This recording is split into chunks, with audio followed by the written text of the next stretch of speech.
Welcome back everyone. So in today's video I am going to talk about the first touring trip that I'm going to do on my Brompton. So I've been lucky enough over the years to have done some really good tours, but they've always been on a conventional touring bike. And so I've had my Brompton for 2 years now, or actually coming up to 3 years. And it's always been on my mind that I want to do a tour on this. And I know people have done this on YouTube, have toured all over the world. I'll put some links to some of those YouTubers below. But because I've never really toured on a Brompton before, I thought this would be a really good opportunity to compare it, how it loads up, how it performs, and give it its benefits and the negative sides to touring on a Brompton compared to a normal touring bike. So the first thing I want to do here is go through some of the kit that I'll be taking. This being the UK, last week it was 20 degrees centigrade and now it's shifted to being 2 degrees centigrade. So, and I think tomorrow when I'm going to do this, it's going to go down to -2, but going to do it anyway. So unfortunately I'm going to have to pack for colder weather, but that's fine. It just means carrying a bit of a heavier load. So we'll see. It's a good test actually to see how the Brompton performs with this. So I'm going to do another video on how these bags are going to be loaded onto here. So, but this video is really just about the kit that I'm going to take. So the two overall bags I'm going to take is this Eurohike 40 litre bag. I've had it for years, it's been great. So obviously I've got things strapped to the outside, and I've also got the contents inside which I'll go through, and this bag is excellent.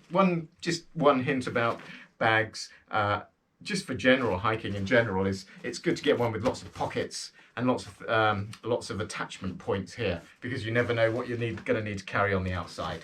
So I'll be taking this rucksack. I'll have to adapt the Brompton slightly to carry a rucksack. There's videos on this on YouTube as well, but I'm going to have my own method of doing this. And on the front mounting bracket here, I'm going to be using the Brompton T bag. So this is the T for touring bag. It's the biggest bag they do. It's a superb bag. I've done a review on this in another video, so yeah, do check that out. But this is really useful. It's got lots of pockets and external pockets there, and a cavernous inner space, and places to store things. So, and it's really robust as well. So I use this a lot for commuting, but it's perfect for cycle touring as well. So everything I need will be held in those two bags. So let's go through what I've got in this bag. The first thing strapped to the outside, I hope that's in frame, you can see is my tent. So this is a Scarp 1 tent. I normally carry it on the outside because there's no reason for it to be inside really. I've done another video review on this tent, Scarp 1. It is a fantastic tent for cycle touring. So I'll put the link below as well. Always a good idea when you've got things strapped to the outside, just to have a little clip here. There's a small carabiner there. I've lost things that have fallen through the straps. So, and it's not much fun, particularly if you get to your place and it's -2 degrees centigrade and you haven't got your tent. That wouldn't be much fun.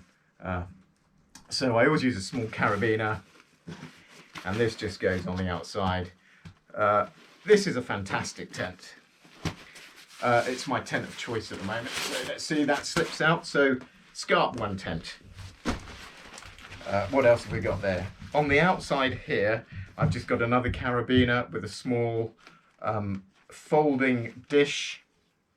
It's extra. So if you heat, I've only got a one-man pot, so if you heat some items up and you want to store it and then use the pot to cook something else, you can keep it in there. It's just a handy bowl as well to have, and it folds up really light. This might seem a bit of indulgence on the outside.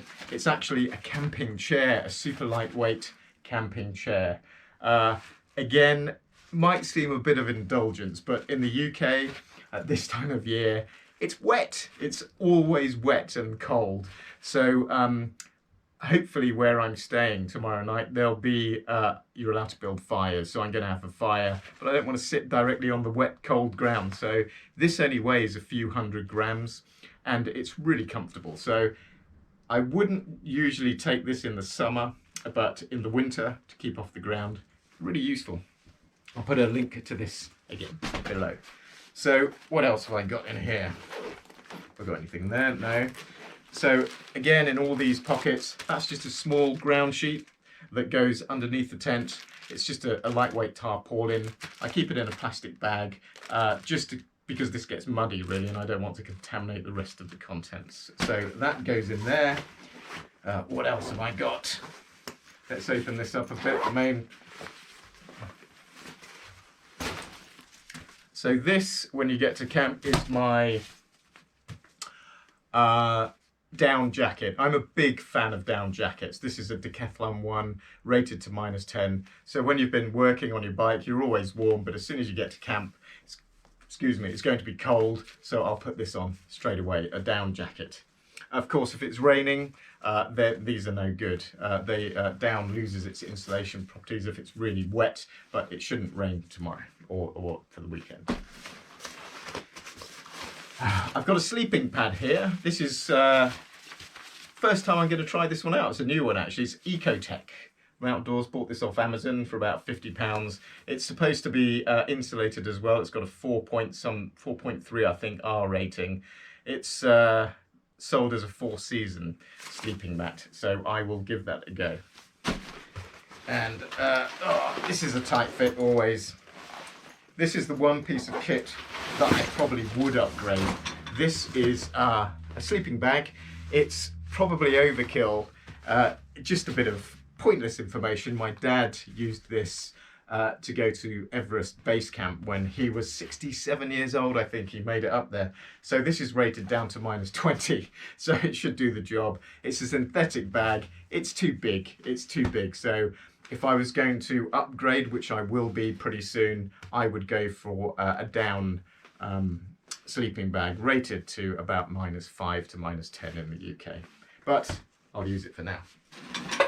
I've got so many nooks and crannies in here. You have to be careful about what you can remember where you put everything. So that's it in there. So this really is my power bank. It's quite a substantial one, this, but it's pretty light, lithium ion. The reason I've got such a hefty one is that I've got a drone and I've got obviously the GoPros and phones, so I've got a few things to charge up. So if I didn't have any of that stuff, I wouldn't take such a big power bank, but I'll take this. So that's the contents of that bag. So there's quite a few things there. And moving on to the tea bag. So on the outside, one of the things I always take in winter is the thermos. Again, in summer, I wouldn't normally take this, but in winter, if it's going to be minus temperatures, -2 or 3 tonight, I don't want to keep firing up the stove to make a coffee all the time. So once I'm tucked up in the tent, this will last me for the evening, and I can just make it once, and that will last the evening. So a thermos flask. Again, these nooks and crannies are excellent. Important gloves. So I use these outside pockets really for gloves, and I've got some tools in there just to adjust things, and a multi-tool and a puncture repair kit as well. That should go down there, shouldn't it? What I also like about this bag as well, I don't know whether you can see it, is there's on the outside there's all these sleeves here that you can use for maps as well if you've got some if you're going on a long distance tour. It's really an excellent bag. So let's open it up. It's cavernous inside. So here I've got two I've just bought these actually, I couldn't find my old ones, 2 sitting mats. So I found these useful because if you stop and you just want to sit on wet ground for a minute or a little while, they're really useful. Stop you getting wet, a wet bum. But what they're also useful for, if you're sleeping on frozen ground and your sleeping mat's not quite up to it, you can put this under your sleeping bag. So 2 of those under your sleeping mat at strategic points just behind your back. Again, keeps your bum or your hips and your back off the cold. So it gives it an extra layer of insulation. They're really cheap. They're only a couple of pounds each. What else have I got in here? I've got some fuel. So that's just a standard fuel gas. This is Coleman. rated down to -27, I think, butane propane mix. This is a poncho, so it's not forecast for heavy rain this weekend, so I think in the evening it might drizzle, so I don't want waterproofs. I don't need heavy waterproofs, leggings, top, so I'm just going to take a poncho. So if it does rain a little, I can just sit around the campfire with these on, with a poncho on. This is just another half-used gas pot. What else have I got in here? Cavernous. This is my cook set. So I've got a spork in here. I've gone light on this one, so just a standard spork. And this is my canteen. So this is really useful. I think I got this for about £9 or £10. At first I thought it was going to be too small, but it's not. It's got a volume of up to I think it's what is it there? 400, 500 mils, and it's I don't know whether you can see that, but it's inside as well. It's got the measurements on there, which is really useful if you're cooking. And inside that I keep my stove, which is an Optimus Crux. It's tiny, so this just folds up like that. There you go, and that's that goes onto your camping gas. So that just folds on like this. Then obviously your canteen goes on there. So that will be my cooking for the night or for the weekend. So what else have I got in there? Just got coffee, sugar, tea, evening. What else? This is my clothes. This is going to be my spare clothes bag. So generally I don't like sleeping in the tent with the clothes I wear for cycling. So what I normally keep in here, oh, it's not in there. I've got a hat for the evening that I put on when I get there. And I have a micro towel as well. This is just to wipe down condensation in the tent. So if you in cold weather, if you're breathing out moisture, that you can get condensation in the tent. So this just can help wipe that off. What I would also use this for is my clothes, but I haven't packed my clothes yet. So I will probably show you another time what I will be wearing for this tour because in cold temperatures. But I would normally keep a change of clothes in here for the tent, and that would be a pair of long johns and a thermal top and maybe a fleece. So that's what I would take, and that complements the down jacket as well. So you're all cozy in your tent no matter what the temperature. So what else have I got in there? My drone, delicate drone. I haven't used this much yet. I'm going to do, if there's any call for it, a review on this drone. So I'm going to start introducing that to some of my cycling shots. So I'm getting used to it really, to flying this. And it's so, the quality of the shots are incredible. But if anyone's interested in how this performs, I will do, I'll do a separate review on that. So that's why I need the power bank to power all this tech. What else have I got? This is, if it does get cold, I just wear this under the hat. If your ears get cold, it can, below, you know, when it starts getting to -2, -3, you can sort of feel it. So I wear that under my cycle helmet. What else? What else? So, this is just my bag of random goodies that I have. So this is a spare set of batteries for my torch. You don't, obviously the last thing you want is your torch to run out of battery, so I always carry a spare set of glasses, a torch, very important, some deodorant, of course. You don't want people running away from you at the end of a hard day's cycle. What else have I got? Another micro towel. This is so small, but believe it or not, if you go for a shower in an emergency, you can dry yourself off with this by just tapping yourself dry and squeezing it, and it takes up no space whatsoever. What else in this goodie bag? Some earplugs. These are silicone earplugs. If there's, on a windy night, there's nothing more annoying than hearing your tent flap around. So, or if you're at a noisy campsite, so this can help as well. A couple of lighters. I'm really hoping they allow fires tomorrow because it's so cold. So I've got this dream of having a day cycle and then turning up at the campsite and having a roaring fire. So let's see if that pans out. But a couple of lighters in case one fails. I normally carry a flint as well as an emergency.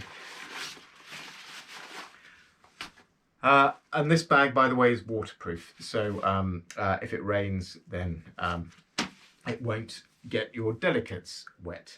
The other things that I haven't included here really are also, apart from the clothes, I do obviously take a change of underwear for the morning and some socks maybe, excuse me. And what I also do is I haven't really touched on the food. So tomorrow, I think with the canteen set, I will just cook an evening meal, probably a casserole of some sort, which I'll cook in the canteen. So always leave space for some food, and in the morning I'll probably just have porridge, some instant porridge just to heat up and go. So that's it. So in these bags you actually can carry quite a lot, and there's more than enough space in this 40-litre and this Brompton tea bag, even for winter camping. So I should be fine. This you could go on quite a long tour with that.